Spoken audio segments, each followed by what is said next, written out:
وعلى آل إبراهيم إنك حميد مجيد. اللهم بارك على محمد وعلى آل محمد كما باركت على إبراهيم وعلى آل إبراهيم إنك حميد مجيد. اللهم صل على سيدنا محمد وعلى آل سيدنا محمد وصحاب سيدنا محمد وبارك وسلم عليه.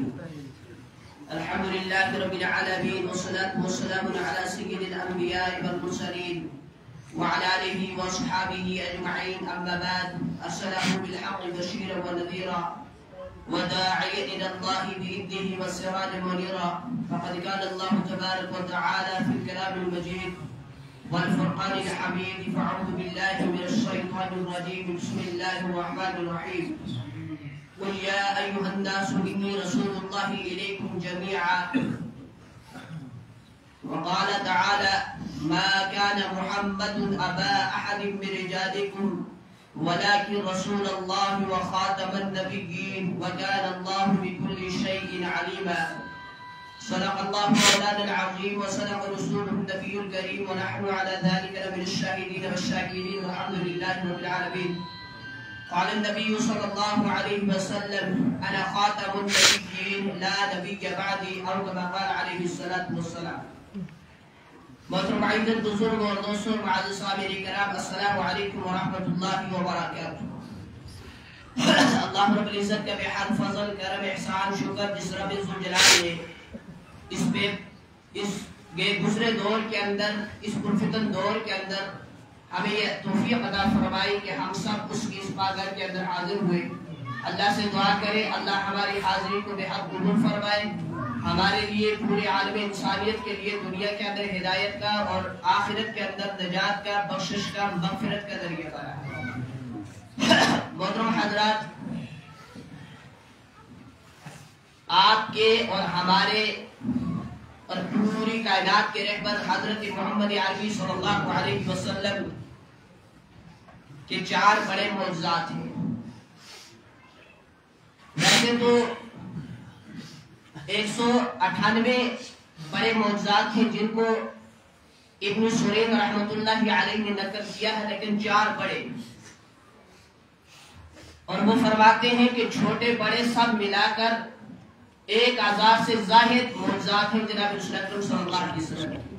لیکن 4 بڑے، ان میں سے میں آپ کے سامنے صرف آیتین کا ذکر کروں گا. ایک معجزے کو انشاءاللہ گزشتہ آنے والے جمعہ پر عرض کریں گے. پہلا معجزہ حضور صلی اللہ علیہ وسلم کا قرآن پاک، دوسرا معجزہ معراج، اور تیسرا معجزہ ختم نبوت، اور چوتھا معجزہ صحابہ کرام رضوان اللہ تعالی علیہ اجمعین کا وجود. محترم بزرگوں، 4 بڑے معجزات کیوں ہیں؟ 4 ہی کی تعداد کیوں ہے؟ اس لیے کہ 4 کعبہ کی دیواریں ہیں، 4 کتابیں ہیں، 4 بڑے فرشتے ہیں، اور 4 بڑی کتابیں ہیں.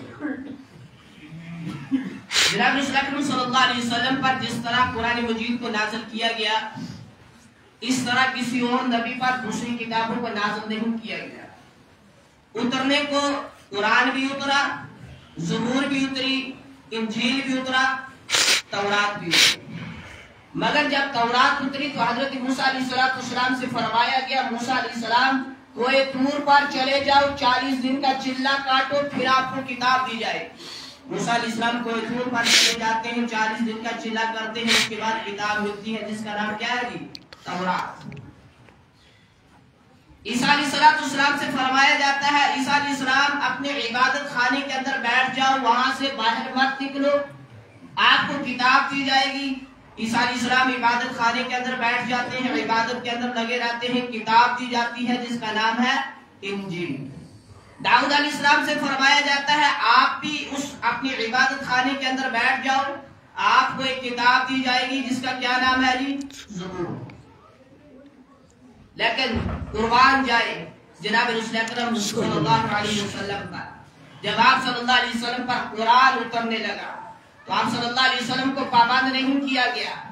آپ سے یہ نہیں فرمایا کہ اپنے عبادت خانے کے اندر بیٹھ جاؤ یا فلاں پہاڑ پر چلے جاؤ پھر آپ کو کتاب ملے گی جس کا نام قرآن ہے. نہیں، حضور صلی اللہ علیہ وسلم مکہ میں تھے تو قرآن کو وہاں بھیجا گیا، مدینہ میں تھے تو قرآن کو وہاں بھیجا گیا، بدر میں ہے تو قرآن کو وہاں بھیجا گیا، احد میں ہے تو قرآن کو وہاں بھیجا گیا، تبوک کے موقع پر ہے تو قرآن کو وہاں بھیجا گیا، حنین کے اندر ہے تو قرآن کو وہاں بھیجا گیا، حتیٰ کہ حضرت سیدہ عائشہ رضی اللہ تعالیٰ عنہ کی بستر پر ہیں، اللہ رب العزت نے قرآن مجید کو وہیں بھیجا۔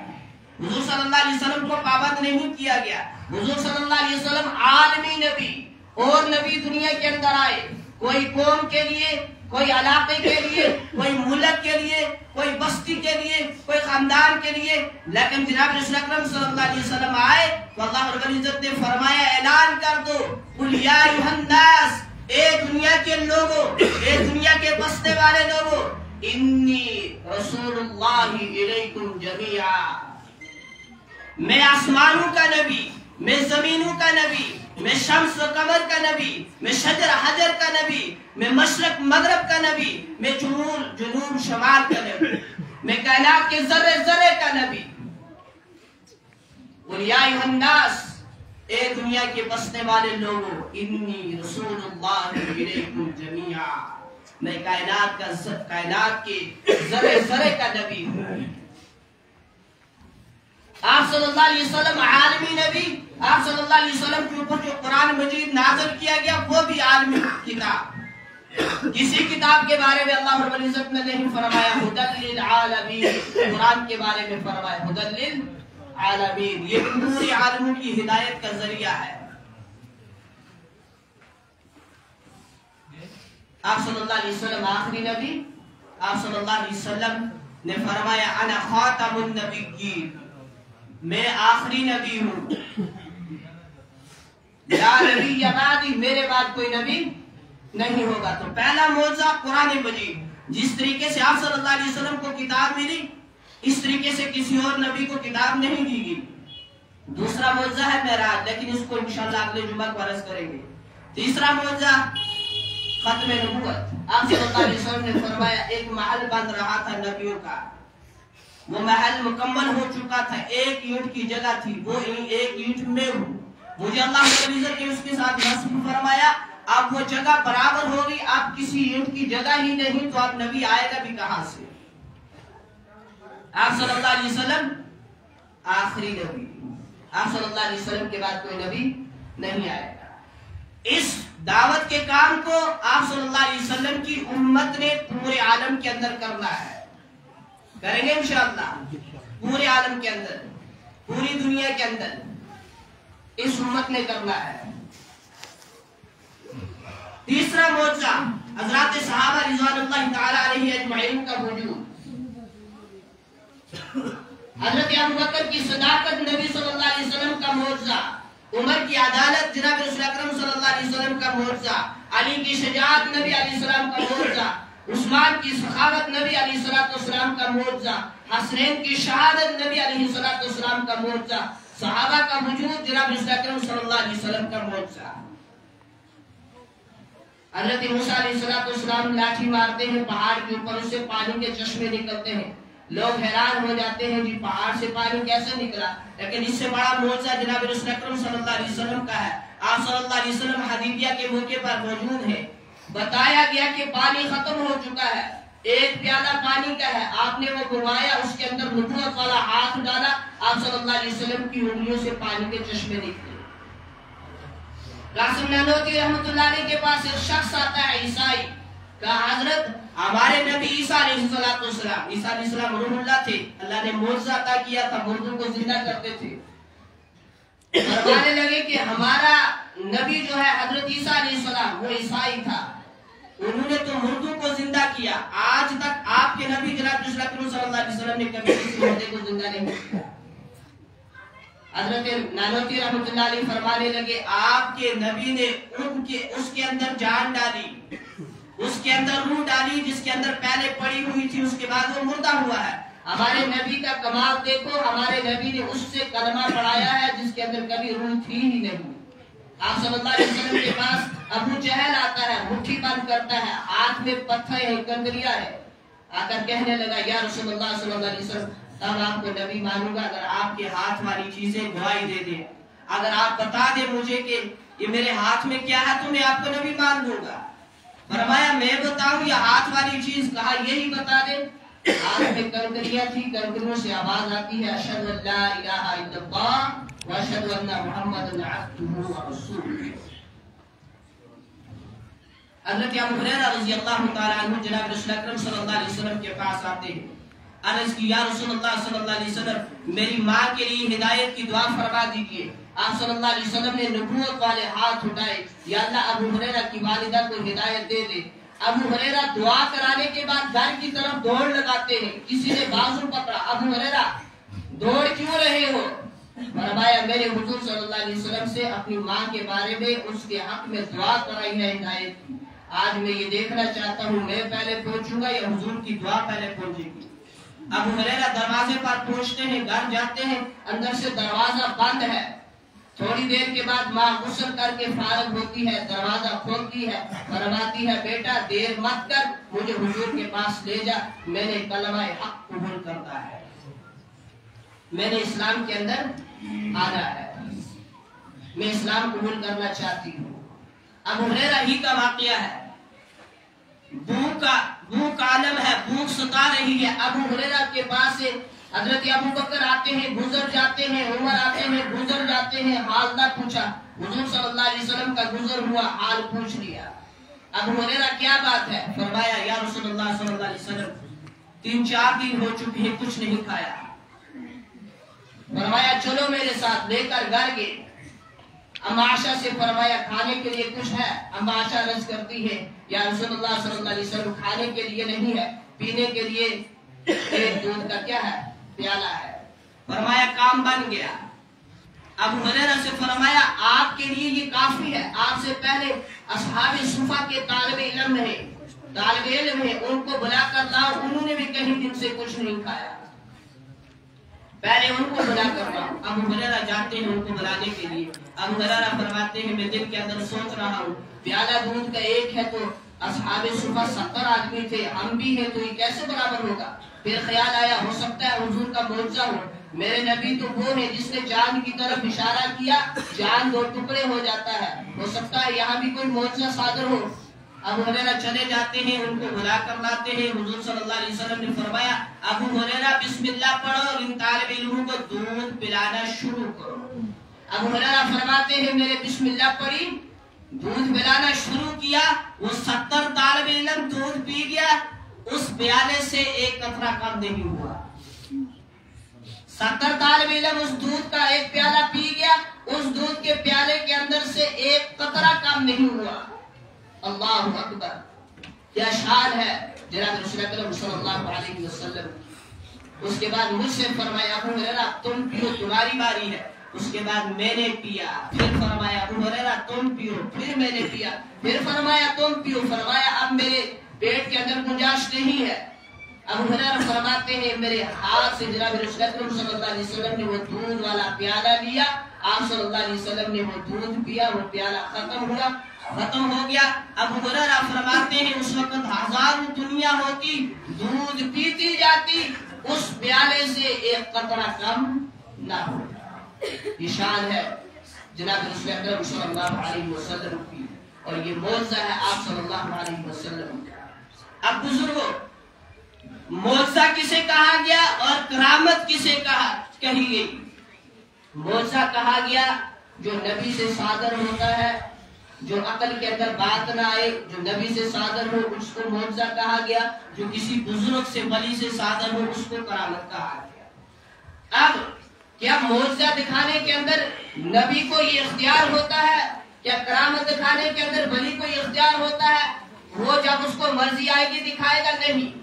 جب اللہ چاہے گا تو نبی سے معجزہ صادر کرے گا. جب اللہ چاہے گا تو اللہ بزرگ سے ولی سے کرامت صادر کرے گا.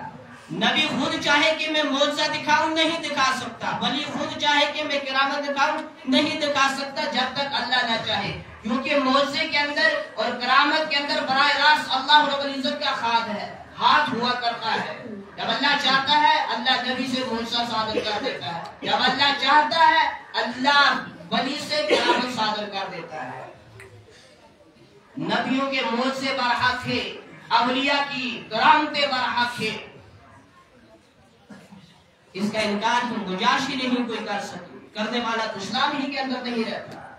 لیکن بزرگوں، نبی نبی ہے، صحابی صحابی ہے، تابعی تابعی ہے، بزرگ بزرگ ہے، ولی ولی ہے۔ ولی خدا نہیں، بزرگ خدا نہیں، صحابی خدا نہیں، نبی خدا نہیں، فرشتہ خدا نہیں، خدا خدا ہے۔ پوری کائنات اس کی محتاج ہے، وہ کسی کی محتاج نہیں۔ پوری دنیا اس سے ڈرنے والی ہے، وہ کسی سے ڈرتا نہیں۔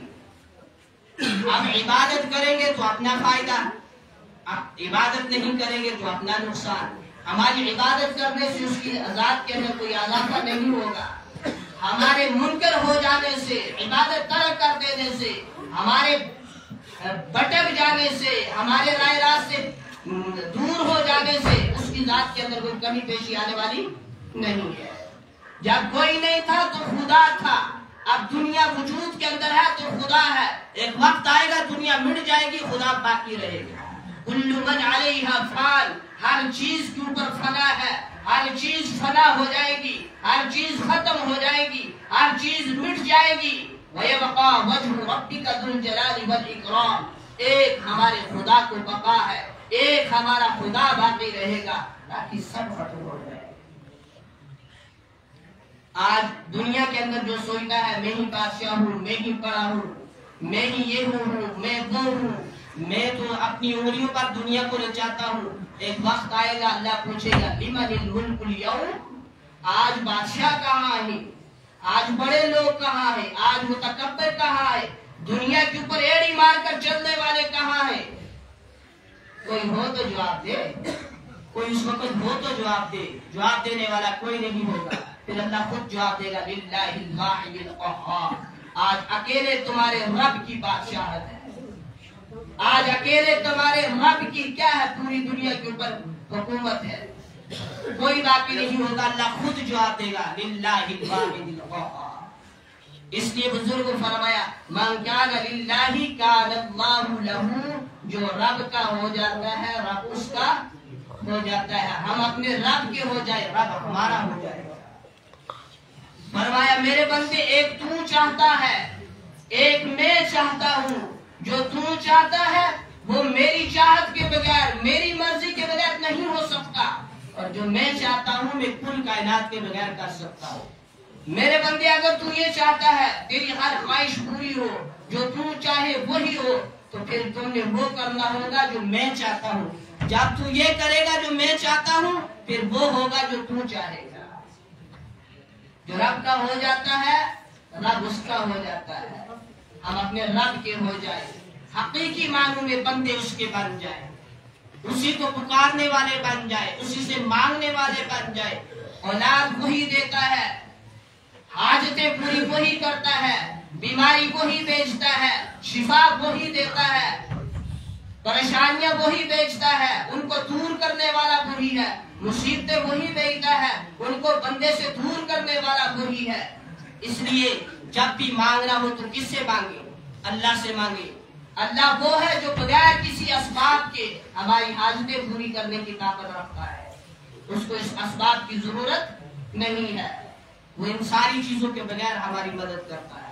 ہم اس کو پکارے۔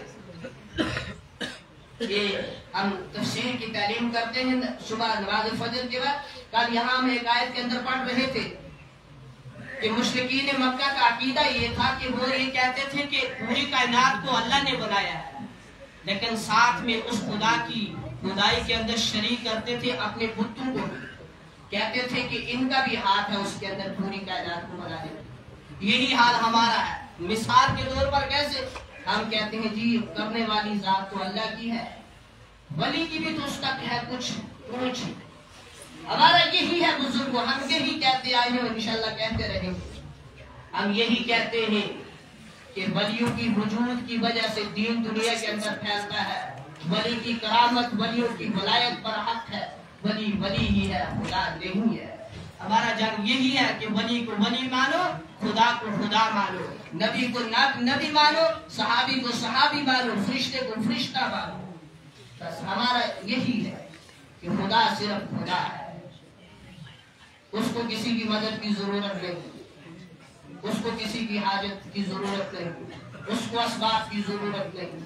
پوری دنیا مل کر ایک جگہ جمع ہو کر اس کو پکارنا شروع کرے. دیکھیں دنیا کے اندر کتنی بولیاں ہیں، کتنی لینگویجیں استعمال ہوتی ہیں، ہر انسان اپنی لینگویج کے اندر، بلکہ جن انسان چرند پرند دنیا کی ساری مخلوقات مل کر اس کو پکارے، اللہ سب کی آواز کو برابر سنتا ہے. ایسا نہیں ہے ایک کے بولنے کی وجہ سے اللہ دوسرے سے غافل ہو جائے گا، نہیں، اللہ سب کی سنتا ہے.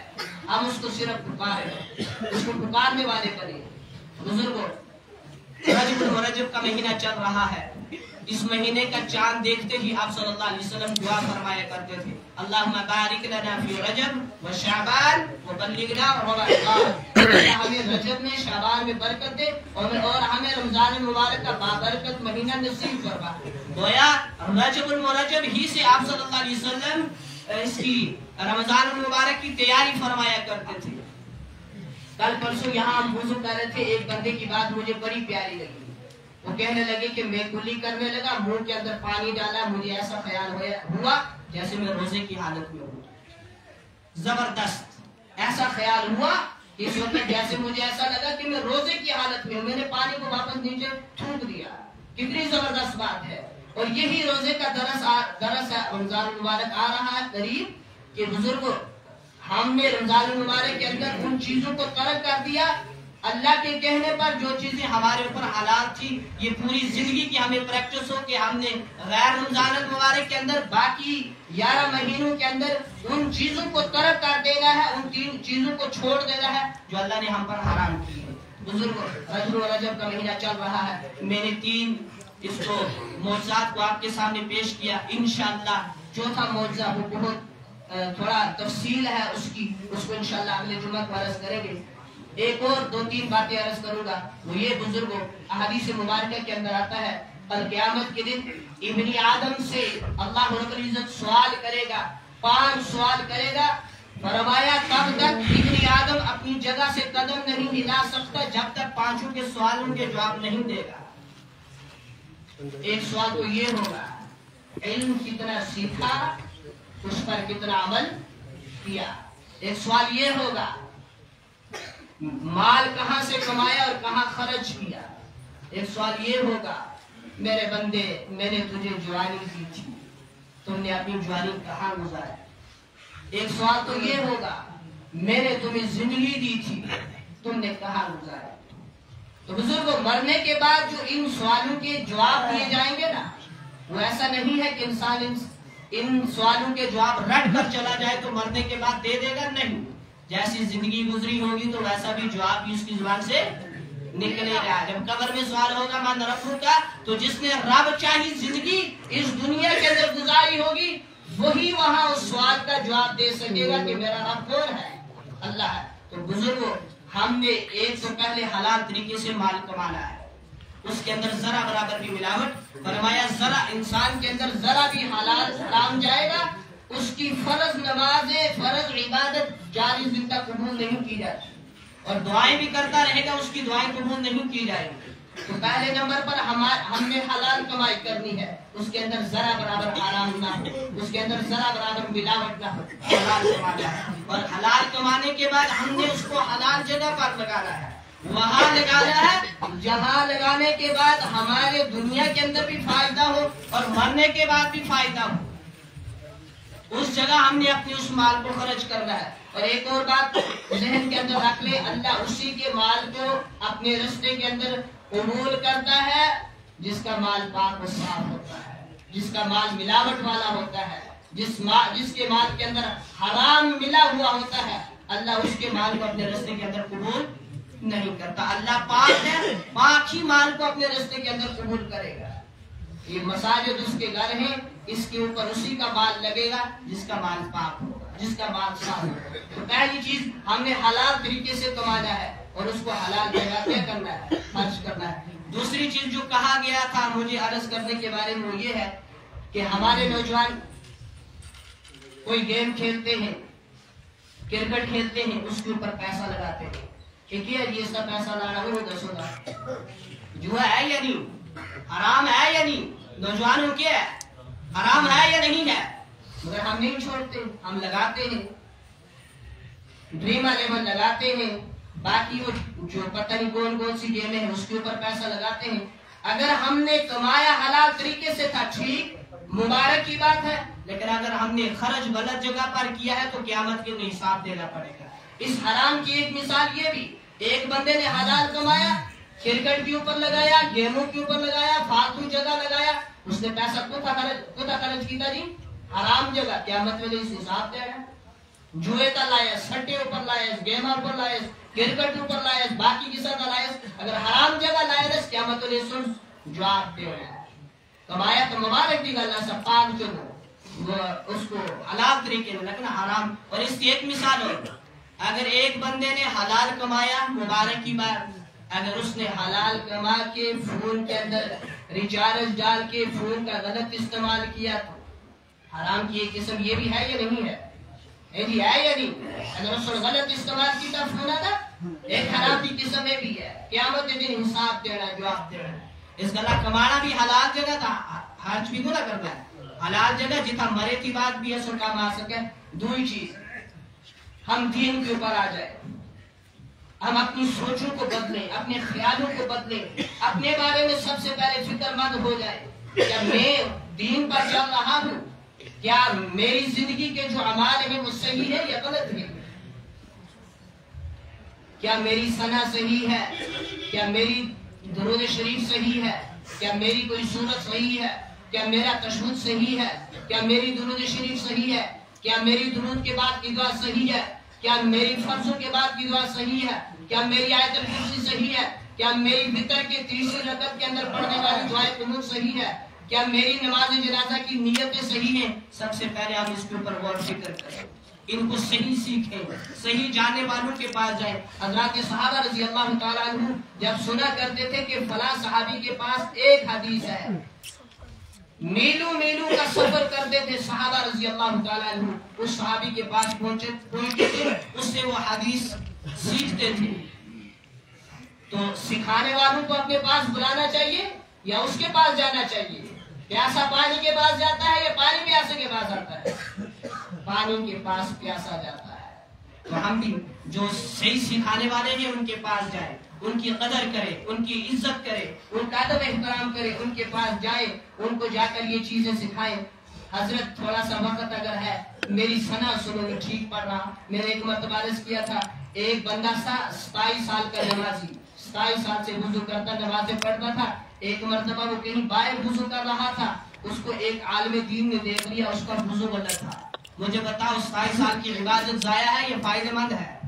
کیا جی وضو صحیح نہیں تو نماز ہے نہ، جس کی زندگی میں بھی نماز نہیں تو اس کی زندگی میں سکون بھی نہ آ سکتے۔ آزما کر دیکھ لیں، اگر ایک انسان کی فجر نماز چھوٹ جائے، پورا دن جتنا مرضی ہے وہ کوشش کرے، اس کو وہ سکون حاصل نہیں ہوگا جو فجر ادا کرنے سے حاصل ہوتا ہے۔ تو اس کو ایک عالم دین نے دیکھا، اس کا وضو غلط تھا، 27 سال سے وہ غلط وضو رگڑ کر نمازیں پڑھ رہا ہے، اور بسا اوقات تو کوئی موضوع کے اوپر سے مسا کرتا ہے، موضوع پر مسا ہوتا ہے، بسا اوقات کوئی کہتا ہے سردی ہے کون اتارے چلے گا، کون دیکھ رہا ہے؟ ایک دیکھ رہا ہے، جس کے لیے نماز پڑھنی ہے وہ دیکھ رہا ہے، جس کے سامنے ہم نے کھڑا ہونا ہے وہ دیکھ رہا ہے، جس نماز کے لیے وضو کا صحیح ہونا ضروری ہے وہ ذات ہمیں دیکھ رہی ہے۔ وضو صحیح نہیں تو نماز بھی درست نہیں، نماز درست نہیں تو باقی اعمال بھی قابل قبول نہیں ہے۔ تو اس لیے پہلی بنیادی چیز ہے وضو، اس کو ہم صحیح کریں۔ جتنی روزمرہ کی زندگی کے اندر ہمیں مسائل آتے ہیں ان کو ہم سیکھ کر رکھیں، پوچھتے رہیں، کہتے ہیں سیکھتے سیکھتے جنت، شرماتے شرماتے جہنم۔ ہم سیکھیں، یہ نہ سوچیں کہ یہ چھوٹا ہے، یہ بڑا ہے، یہ کمزور ہے، یہ شکل اور صورت سے ایسا ہے، نہیں۔ اس کے پاس اگر آپ کو دین کی یا مجھے دین کی صحیح بات مل رہی ہے، ہم نے اس بات کو پکڑنا ہے، بندے کو دیکھنا نہیں ہے، اس کو نہیں دیکھنا، اس کی اس بات کو دیکھنا۔ اگر صحیح ہے، میرے لیے ٹھیک ہے، فائدہ مند ہے، تو مجھے اسے قبول کرنا چاہیے۔ تو سکھانے والوں کے پاس ہم نے جانا چاہیے، ان کی عزت کرنی چاہیے، ان کا ادب کرنا چاہیے، ان کا احترام کرنا چاہیے، ان سے دین کے مسائل سیکھنے چاہیے، یہ چیز سیکھنی چاہیے۔ بسا اوقات ایک بندہ کوئی منت مانگتا ہے، کوئی نظر نیاز رکھتا ہے، جاننے والوں سے نہ پوچھنے کی وجہ سے اپنا عمل ضائع کر دیتا ہے۔ اس کی ایک مثال میں عرض کروں گا، بات ختم کروں گا۔ کل پرسوں کوئی کہنے لگا جی میں نے ایک بندے سے مرغا ذبح کرایا، اس ذبح کرنے اس کی لکی طرح کی تو میں مرغی پھینک چھوڑیا۔ میں کیا کیتا؟ میں مرغی کیا کیتا؟ پھینک چھوڑے، مجھے لگیا حرام۔ میں کہ کسا جانے والے کو نے پوچھیا سی، تو میں کسا عام بندے کو نے پوچھیا اور سنا کہ حرام ہو گیا تو میں مرغا کیا کیتا؟ پھینک چھوڑیا۔ تو ہم نے یہ چیز اپنی ضائع کر دی، اپنا عمل ضائع کر دیا۔ جاننے والوں سے پوچھا کریں۔ اور آپ اپنی لائن ہے، اس ایک بندہ ڈاکٹر صاحب کے پاس چلا جائے اور اس سے کہے ڈاکٹر صاحب مجھے سر میں درد ہے، وہ انجیکشن یہاں کرے ٹانگ میں، تو بندہ کہے ڈاکٹر صاحب درد سرا پہ چاہ سکتے انجیکشن تھی جگہ پہ لا دو، سرا تو جگہ پہ کے واٹ ہے۔ ڈاکٹر صاحب کیا جواب دے سی؟ ڈاکٹر تمہیں یا میں؟ یہ جواب دے سی بزرگ، ڈاکٹر تمہیں یا میں؟ ہماری آپ ڈی لائن کو کم کر دے۔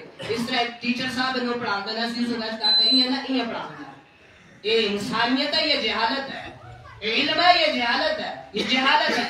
آپ اپنی لائن ٹھیک، دنیاوی علم انہی لوگوں سے ملے گا، دینی علم حضرات علماء کرام سے ملے گا۔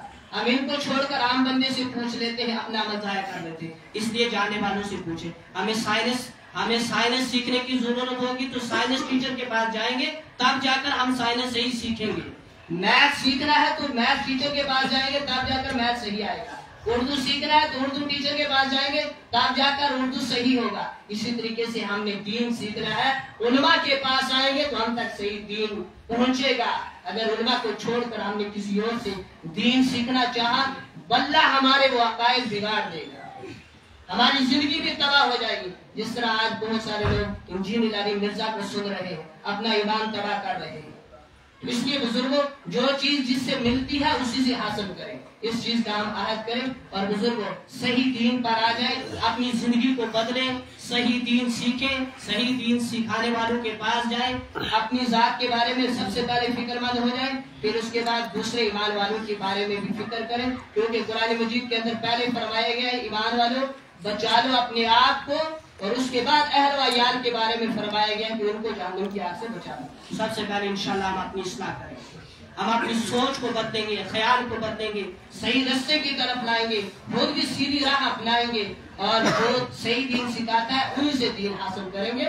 اور اس کے بعد بزرگوں اللہ کے احکام کے مطابق، جناب رسول اکرم صلی اللہ علیہ وسلم کی سیرت کے مطابق، سنتوں کے مطابق زندگی گزاریں گے، ہماری دنیا بھی بنے گی، ہماری آخرت بھی بنے گی۔ اللہ رب العزت ہم سب کو دین کی صحیح سمجھ عطا فرمائے، جو کہا گیا جو سنا گیا اللہ پاک قبول فرمائے۔ وآخر دعوانا الحمدللہ رب العالمین۔